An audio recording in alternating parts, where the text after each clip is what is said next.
Ces jours-ci, en France, notre gouvernement nous annonce une réforme du RSA. RSA, ça signifie Revenu de solidarité active. C'est une somme d'argent que perçoivent des gens qui n'ont plus aucune ressource. Pour que ces gens ne meurent pas de faim, ne restent pas sans toit au-dessus de leur tête, ils ont droit, sous certaines conditions, de percevoir cette somme d'argent tous les mois, qui leur permet donc de ne pas être complètement à la rue. Alors évidemment, c'est une somme d'argent qui ne permet pas de faire des folies, mais de survivre. Alors notre gouvernement nous annonce une réforme de ce RSA, et désormais il faudra que les gens qui sont sans revenus travaillent 15 à 20 heures, enfin du moins est une activité pendant 15 à 20 heures par semaine pour pouvoir percevoir ce RSA. Alors certaines personnes sont pour et se disent « Ah, enfin, il y a tellement de gens qui ne faisaient rien du tout et qui percevaient de l'argent gagné par d'autres personnes qui, elles, travaillent sans jamais rien faire. C'est trop facile, c'était trop facile. Chouette, c'est très bien cette réforme. » D'un autre côté, on a les contres qui disent « Ah ben, c'est facile, du coup, beaucoup d'entreprises vont se ruer sur cette aubaine pour faire travailler pour pas cher des gens 15 à 20 heures par semaine pour un salaire dérisoire, puisque ça revient, je pense, si j'ai correctement regardé les nouvelles, à 7 € de l'heure, quelque chose comme ça. Enfin, c'est un salaire très très faible. Et donc, on voit là le risque d'une espèce de salaire minimum au rabais. Alors, c'est plus qu'un salaire minimum, c'est un salaire dérisoire, et donc ça casserait même donc le salaire minimum. Alors, qui a tort, qui a raison, je ne sais pas ce qu'il faut penser de tout cela. C'est la raison pour laquelle j'interroge les cartes à ce sujet, j'interroge le tarot de Marseille.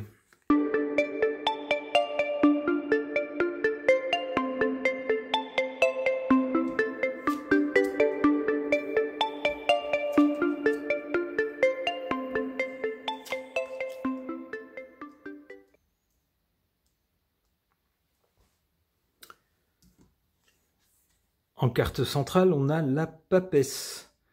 Derrière l'annonce de cette mesure, dont on nous dit qu'elle est faite pour pousser les gens à retrouver une activité, pour qu'ils ne pensent pas que l'argent pousse dans les arbres et qu'il tombe gratuitement venu de nulle part, que le gouvernement soit une banque qui ait de l'argent à l'infini, eh bien, on nous dit, voilà, cette mesure motivera un peu les gens, leur fera comprendre que l'argent, on ne fait rien sans, on n'a rien sans rien, etc.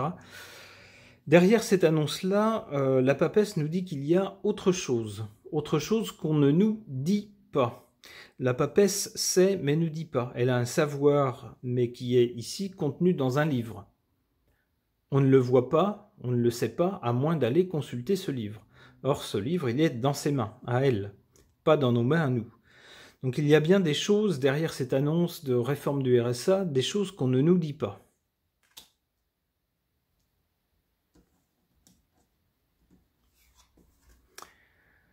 Ici, avec l'ermite, en cause ou du côté du passé,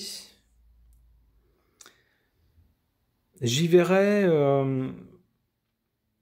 une situation ou une réflexion concernant cette réforme du RSA qui mijotait depuis un moment, qui n'est pas sortie du chapeau hier ou avant-hier. Je pense que les gens qui sont au pouvoir maintenant avaient cette idée-là dans leur carton depuis un bon moment et se sont dit on va attendre un moment ou le moment propice pour mettre ça en œuvre. Alors avec l'ermite, on voit que le chemin n'est pas facile. Alors je pense que c'est une mesure qui certainement ne va pas être facilement acceptée. Et certainement du côté du pouvoir, on le sait. On pense que des gens qui n'ont plus rien à perdre sont beaucoup plus dangereux que quelqu'un à qui on menace de tout enlever. Là, Ça risque de faire des remous. Alors, en conséquence, ou du côté de l'avenir, on a le monde. Alors, de deux choses l'une. Soit cette réforme va fonctionner, elle va être mise en place et elle va fonctionner. On va avoir des gens qui peut-être n'étaient pas très motivés, qui vont, avec cette obligation d'avoir une activité, se dire tant qu'à travailler, autant essayer de chercher activement quelque chose qui me plaît ou de suivre une formation pour un travail qui me plaît. Donc, dans ce sens-là, cette réforme sera un succès. C'est l'un des significateurs de cette carte, un succès, quelque chose qui fonctionne. L'autre signification, ça serait par rapport à l'étranger. Alors, il est possible que des gens qui soient venus sur notre territoire en se disant on va peut-être pouvoir bénéficier d'une aide avant de trouver un travail qui nous convient. Le temps où on n'en aura pas, on aura au moins quelque chose pour manger avec cette aide. Eh bien, peut-être que ces gens-là vont être un peu découragés en se disant mince, non, nous on vient, mais dans l'immédiat, on n'a pas de travail. Donc, si on ne perçoit rien, de quoi on va vivre ? Alors, si on n'a rien du tout pour manger, c'est peut-être pas la peine de se rendre dans ce pays-là. Hein, donc, je vois l'autre possibilité, c'est un découragement de personnes venues d'ailleurs qui n'auront pas automatiquement de l'argent dans ce cas-là. Ce n'est d'ailleurs peut-être pas un hasard si l'un des endroits où cette réforme va être expérimentée est l'île de la Réunion.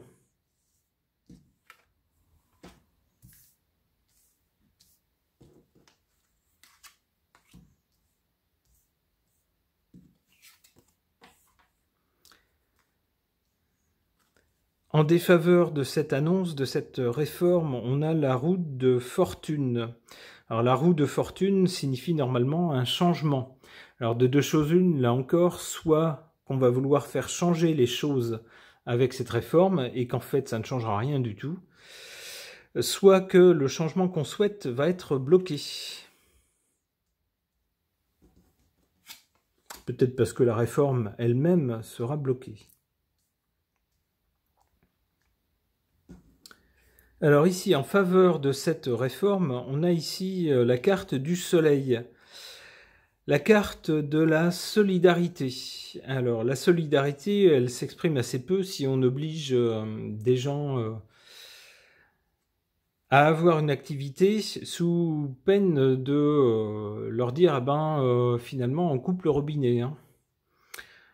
Donc ici avec le soleil, peut-être justement qu'avec cette réforme-là, les gens rechigneront moins à voir une partie de leur salaire partir dans des prestations sociales si on leur dit ne vous inquiétez pas, en échange de l'argent que vous avez gagné et qu'on donnera à ces gens qui n'ont pas de travail, on leur demandera malgré tout de faire quelque chose en échange de cet argent.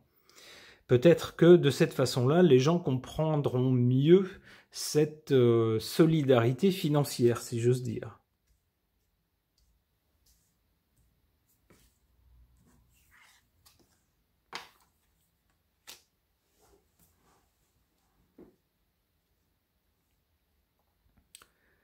Alors ici, si cette carte du monde concerne le succès de cette réforme du RSA, on voit ici qu'il faudra tempérer ce succès. Ça sera un succès relatif. Alors peut-être que cette réforme ne s'appliquera pas à tout le monde et ne sera donc pas un succès dans tous les cas. Peut-être que certaines personnes ne seront tout simplement pas en capacité de travailler, physiquement parlant. On peut penser à des gens qui souffrent de graves problèmes de santé qui ne leur permettent pas de travailler. On ne pourra pas imposer, bien sûr, à ces gens-là de travailler s'ils ne sont pas en capacité. Donc, on a ici la tempérance qui viendra, bien sûr, tempérer le côté qui paraît assez dur de cette réforme. Alors, de la même façon, si cette carte du monde concerne des gens venus de l'étranger dans l'espoir de toucher de l'argent sans activité, eh bien, ici, on voit qu'avec la tempérance, certains d'entre eux choisiront malgré tout de rester sur le territoire.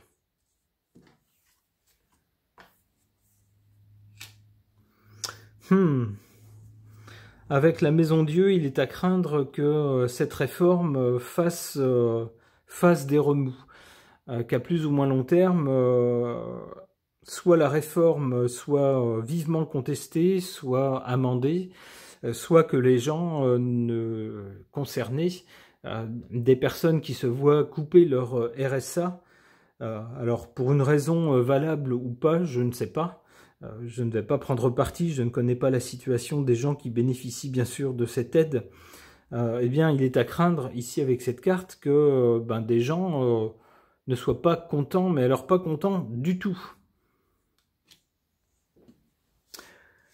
Ok. Concernant cette réforme du RSA, pour laquelle il faudrait désormais justifier d'une activité de 15 à 20 heures par semaine pour pouvoir toucher cette aide financière, j'interroge l'oracle des miroirs.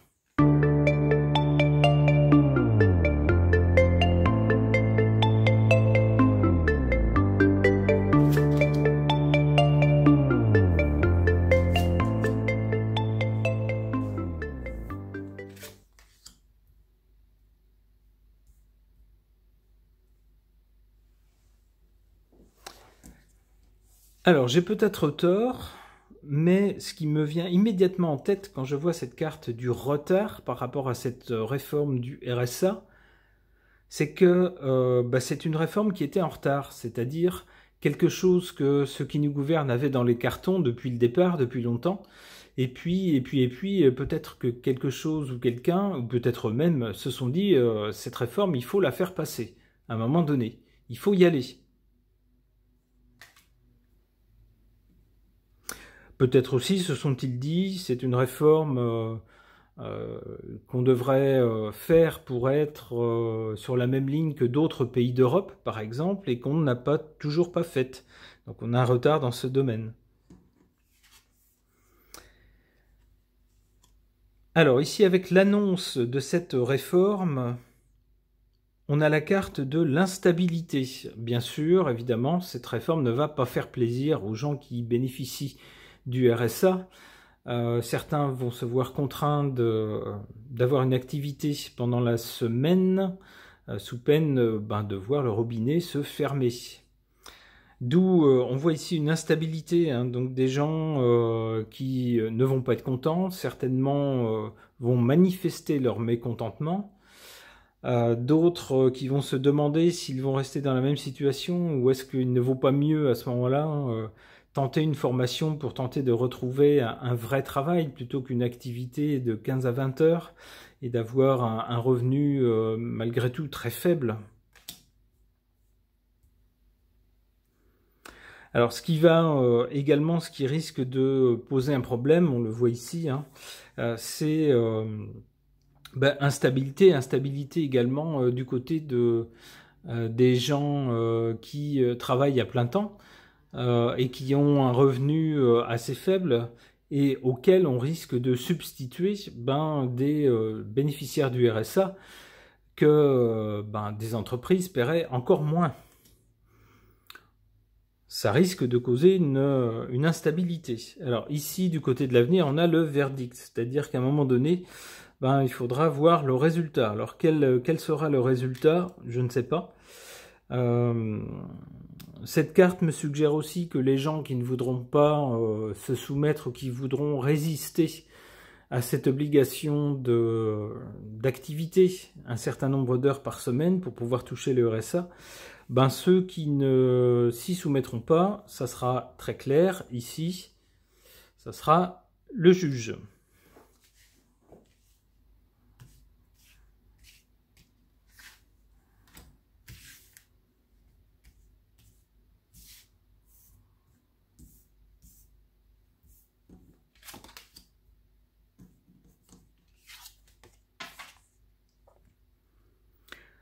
En défaveur de cette réforme du RSA, on a ici la loi.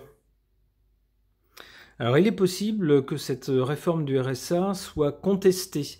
Alors, il me semble, je peux me tromper, ce serait à vérifier, mais il me semble qu'on ne peut pas, selon notre Constitution, ou selon, alors est-ce que c'est un des articles de la Déclaration des droits de l'homme, je ne sais plus, mais il me semble qu'il y a une contrainte légale qui fait qu'un gouvernement ne peut pas contraindre des gens à travailler. C'est impossible. On ne peut pas obliger des gens à travailler. Donc, il est possible ici que la loi, finalement, ne puisse pas être formulée de cette façon-là. Et qu'elle soit retoquée, ou qu'elle soit amendée, ou qu'elle soit tournée d'une autre façon. Ici, avec cette carte du carrefour en position forte, on voit qu'avec cette réforme du RSA, c'est finalement quelque chose d'important qui se joue. La question c'est, est-ce que des gens peuvent être payés par d'autres personnes, qui gagnent de l'argent pour eux en travaillant, peuvent être payés sans avoir d'activité ou pas? C'est toute la question qui se pose. Alors bien sûr, on exclut les gens qui ne sont pas en capacité physique, technique ou mentale de travailler. On ne va pas demander de courir un marathon à quelqu'un qui n'a plus de jambes, on est bien d'accord. Mais sinon, pour toutes les personnes qui sont normalement en capacité de travailler, est-ce que on continue à vouloir leur donner un petit quelque chose, même s'ils ne font rien en activité, pour qu'ils ne meurent pas de faim, ou est-ce qu'on décide que non, toute aide devra avoir une contrepartie? C'est un peu l'idée qui se joue ici, je pense, avec cette carte du carrefour.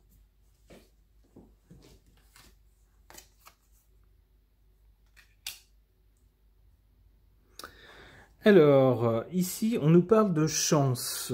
On nous parle d'une chance qui vient sur le verdict. Alors, j'ai un peu du mal à l'interpréter. Je vois pas trop le sens de cette chance-là. Verdict, chance, parole. Alors donc par rapport à cette réforme, on aura un verdict ou une question de tribunal, chance. Alors peut-être que ce projet ou cette réforme du RSA, à un moment donné, il va y avoir un verdict justement si la loi n'est pas, si la loi ne permet pas de faire cette réforme telle qu'elle. Peut-être que ça va être contesté et qu'à un moment donné, il y aura un coup de chance. Peut-être qu'il y aura un vice dans la façon dont c'est formulé, ou etc. Ou qu'on voudra. Donc on aura un coup de chance pour vis-à-vis de cette loi et qu'elle sera formulée autrement, par exemple.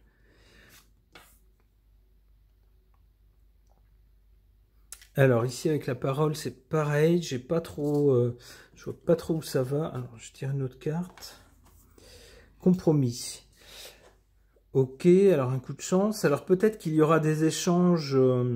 Au sujet de cette loi, des négociations. Alors, est-ce qu'il s'agira de syndicats? Est-ce qu'il s'agira d'associations qui voudront ou qui auront un levier pour faire changer cette loi? Et alors, en tout cas, on voit qu'ici, au bout du compte, on aura un compromis. D'accord.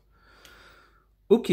Bon, eh bien, espérons que cette histoire, en tout cas, se finisse bien, favorablement, pour tous mes compatriotes. Ce tirage est maintenant terminé, merci de l'avoir suivi.